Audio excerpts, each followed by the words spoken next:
In March 2008, New York-based Bear Stearns was left bleeding in the streets of Midtown Manhattan. 3 bullets slammed into the grizzled giant: cheap money, bad loans, and a liquidity crisis. The first bullet: cheap money. After the tech bubble burst in 2000, the US government cut interest rates from 6.5% in May to 1.75% in December 2001. Lending standards fell too, making it a lot easier and cheaper to borrow money.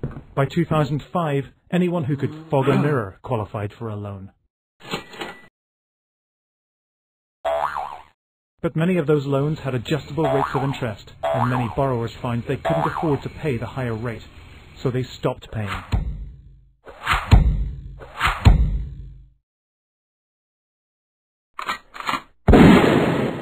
The second bullet: bad loans and crumbling investments.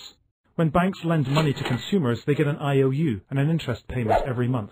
But most banks don't keep those IOUs. They sell them to companies, like Bear Stearns. The IOUs are packaged into new investments called CDOs. CDOs work like a champagne bottle. Every month, the bottle fills with interest, which flows into the investor's glasses.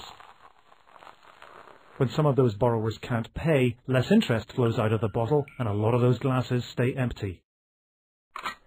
The third bullet: the liquidity crisis. Investment banks like Bear Stearns don't hold on to money, they invest it. So they don't have vaults full of cash to do the things that all businesses have to do, like paying salaries. They have to borrow that money from other banks in what's called the overnight market. But when those other banks saw how many of Bear's glasses were empty, they worried Bear might not pay them back, and they refused to lend it anything. And that's when it all got a bit grisly.